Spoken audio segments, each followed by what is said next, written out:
Your time is up, his time is now. You can't see him, his time is now. The ball might knock, yeah, he's shining now. The game be won, yeah, his time is now. Yo, it's the best damn show on the radio. The game version 1 on your speaker, so here we go.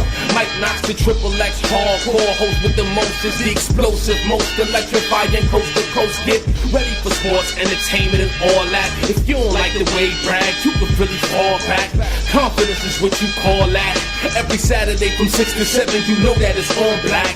World order, belts glisten so heavenly. So if you don't like it, you should listen anyway. From wrestling to sports to the movies, you name it, yo. Mike Knox, the best damn show on the radio.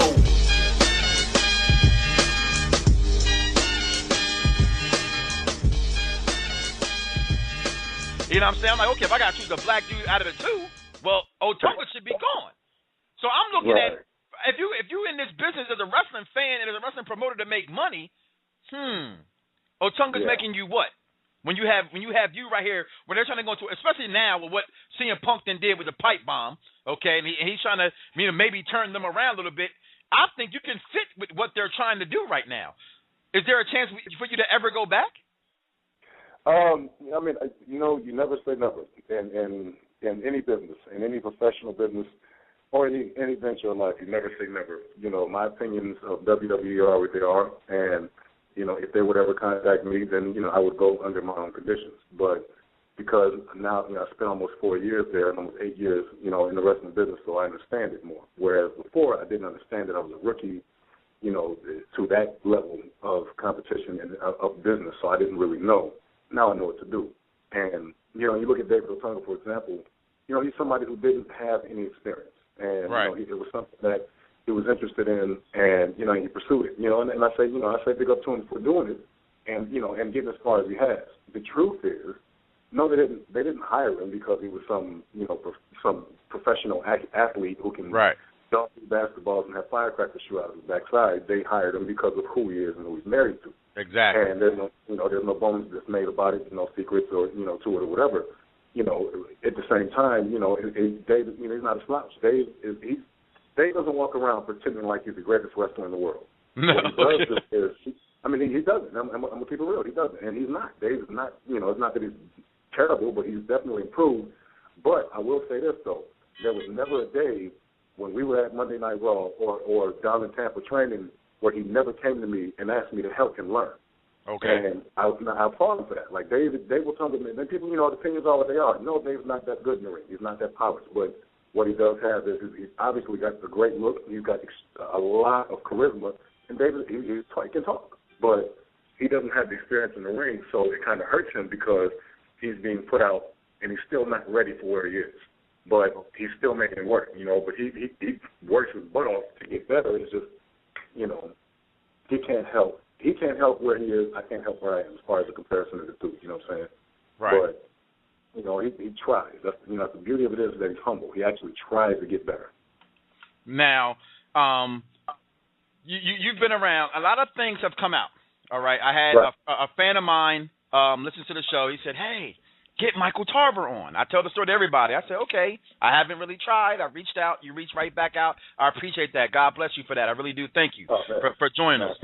Now, a lot of controversial comments have been out there. I don't, everything I read isn't necessarily true. So I'm going to come to you.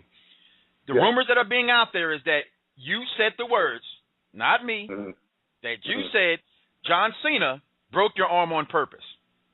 That's a rumor that's out. Can you spread some light on that, if you will, please? No, not a problem. My pleasure. The reason I can't exactly, stress why I said what I said. I know that I didn't say that John Cena broke my arm on purpose. Those weren't my words. Okay. John Cena did fracture he fractured my arm.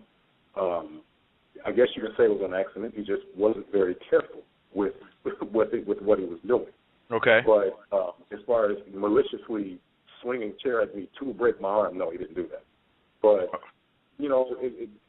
I said what I said. I just got to a point where I realized, I'm not in the handcuffs. I don't work for the company anymore, and I'm as strong as I choose to be. So, these are things that I have a right to tell because it's my story, and I was aware I was going to get, the reaction. I didn't think that people would want to hear about it as much as they have, but I was aware I would get backlash for it, but here's the truth to what actually happened. Okay. Now, during my time on NXT and Nexus, I wasn't exactly the most popular member of the crew among the locker room. So, and not to say that I got treated bad by everybody, but I didn't get treated the best. And I'm a grown man. It's been made very known that I'm so old. Wrestling fans thinking I'm old, but the truth is that I've been through way more than all of those other guys have been through in life. I mean, like I said, when I got signed, I was homeless. So going through all of those things, it didn't really faze me. Now, I caught the hazing, I caught the mistreatment, I caught all of that stuff. And one thing I realized was that the more potential you show behind the scenes, if you're not the one that's chosen to be the next big thing, then somebody's going to put a hex on it. Okay. Fast forward to that night, leading up, with all of the things that happened to me. We were in the pay-per-view, and I can't remember the name of the pay-per-view, but it was the one after, I want to say Money in the Bank, I'm not sure. But either way, it was the main event where Wade Barrett was in, he got his WWE championship. Title shot, yes. And it was 5 other people in the match, 2 of which included Randy Orton and John Cena. Now, wrestling is entertainment, so we know, that the outcome is predetermined, but everything that the fans see us do in the ring is believe it or not, real. You get trained to take those falls and punches and moves and so because they hurt. That's real. It's just we know who's going to win the match because it's entertainment. We're telling a story. Mm-hmm. So with that said, with something as potentially dangerous as a chair shot, you know exactly when, where, and how many you're going to take because you're trusting the person who's giving it to you, who has been professionally trained to swing a chair because you actually need to get trained to swing and take a chair shot among everything else, every little thing we do. So, with all of that said, we knew, myself, David Notonga and I, we knew that it was coming. We knew exactly when it was coming. And there came the point in the match where John Cena found himself outside the ring and by the announce table, and Wade Barrett was down. Randy Orton was about to hit him with the RKO. So as the Nexus, we did what we do. We ran down, circled the ring, and David Notonga were positioned next to each other, and John Cena happened to be behind us. So knowing that the chair shot was coming, we prepared for it, did our job. So as he hit David Notonga with the chair, I heard it, and I was like, oh, wow, okay, home run, all right, no problem. Right. It just sounded, a lot louder than it should have. But, and the backstory on that is in 2005, I had a match with a guy who accidentally hurt me with a chair. He didn't mean to, but I caught the tip of the chair in the back of my neck, the top of my neck and the base of my back of my head, and I was unconscious and paralyzed for like 45 minutes. And thank God I came out of that. Why did I continue wrestling? I don't know, but so I was nervous about it. I never had any kind of chair shot contact since then. Because you love the sport. Yeah, well, I don't love you back. But, so I take my chair shot, and it hurts way worse than I expected it to because, he obviously was swinging for a grand slam. So I'm like, all right, okay. So I'm like, all right, I'm a rookie. I get it. So, I drop down, and I'm, I'm doing my thing. I'm on the ground. I look around, and I see him hitting David Notonga again with the chair. I remember it being more than one shot, but I don't want to make it seem like he was like bludgeoning him with a, chair hitting him a bunch of times. I saw that. It was more than one shot. That's what I thought. I thought I remember saying like 2 or something, but I'm like, whoa. He went off that night a little bit. Yeah. Oh, he tends to do that. And I was thinking to myself, wait a minute, that was, what? More chair shots? Like, really? And he wasn't even, in a position where he was prepared to take the chair shot because there's a safe place, to be hit. And there's a safe way to take the shot. And he was just like covering himself up, and he was just getting smashed on. So I'm like, whoa. So I said, you know what, I'm out of here. My idea was to get up and get out of there before I ended up taking another shot. But I didn't move fast enough, and sure enough, here it comes. I look up and see the point of the chair, at least what I thought was the point of the chair, coming towards my head. Now, I'm not saying he was swinging at my head. All I know is that I was crouched down in the fetal position by the ring, holding my back, thinking, okay, I'm not in a position to take a chair shot. So, obviously no one's going to swing at me. Sure enough, he was swinging. So I put my left arm up to protect my head, and the point of the chair catches my forearm and immediately breaks it. It's like the bone just immediately cracks, and I knew, like I couldn't even move my hand. And I got angry. So I'm like, well, wait a minute, this what part of the game is this? Right. So we all run back to the entrance. I don't even know if the camera was on us, but we all run back to the entrance, and the match ends up, Randy Orton, I think, wins. I can't remember who wins the match, but as we're running back to go backstage because our part was done, I literally dropped to my knees on the entrance ramp. And I was just in so much pain. And Justin Gabriel, I remember he grabbed me, by my arms and picked me up, and he was like, "What's wrong?" And we were telling him, "I think my arm is broken." And he was like, "What?" And same when he slid there, like I was telling him on the way back through, like, "Man, my arm is broken, man." So and I'm angry, and I'm not panicking, but I'm like, I'm trying not to get too mad. So I walk back through, and it's customary, as a rookie, someone in our position, working with someone of the magnitude of John Cena, you think that it's you when they come back, you say thank you, and shake their hand, and you show that respect, and we all work together. It's just it's part of the of what we do, the nature of the business, but especially in our situation with it's like you thank Brett Favre for playing catch with you. You know what I'm saying?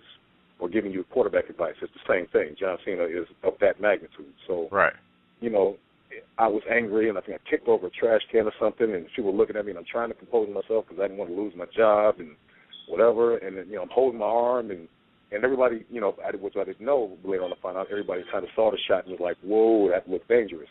So I decided to compose myself and wait for him to come back through, and he did. And I reached my hand out, and I said, "Thank you."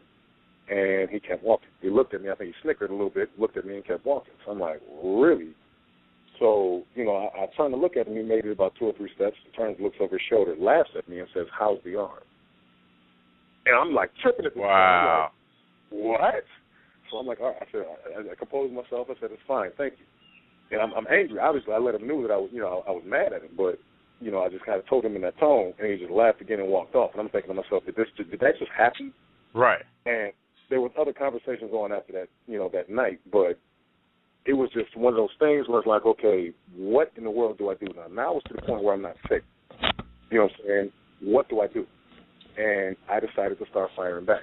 And it's one of those things where, either you do or die. And, when we're in the ring, we wrestle. We wrestle with each other. It's par for the course. It's not ballet. But there's a difference between being physical and taking liberties. And for whatever reason, Cena felt the need to do that, I don't know. But I know that, I'm a grown man. I'm from the streets of Cleveland. I can't be walked all over like that. You know what I'm saying? So you from the real part of Cleveland, though, not where LeBron's from, right? Yeah, he's from Akron. He's from Akron. Yeah, Akron. I grew up near Akron. Akron is rough, man. Ain't no joke. But I'm like, this man is from like West Newbury, Massachusetts. Like, come on, man. Please.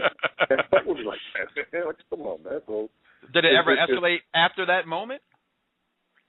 It never escalated because it was just one of those things where I knew how he felt about me. He knew how I felt about him. And it just got to a point where there was always tension between us. And it's hard being the rookie in the locker room and you got tension with the franchise quarterback. Exactly. You know what I'm saying? I had no say in that. So, situations where, I'm sitting in the training room I had like a bunch of injuries, all had to do with matches with him. Not that they came from him, but it happened to be matches with him because that's the only person we were as the Nexus were wrestling at that time period. And I never walked in the training room. It's just one of those things where, you leave the training beds open for the veterans. You don't want to have it, you don't want to be sitting there if the Undertaker needs to come in and sit down and get looked at, because he's earned the right to, to be there without having to wait, so forth and so on, So, but, I waited and bided my time, waited for the right time, sat down, had the trainers check me out because I was legitimately hurt.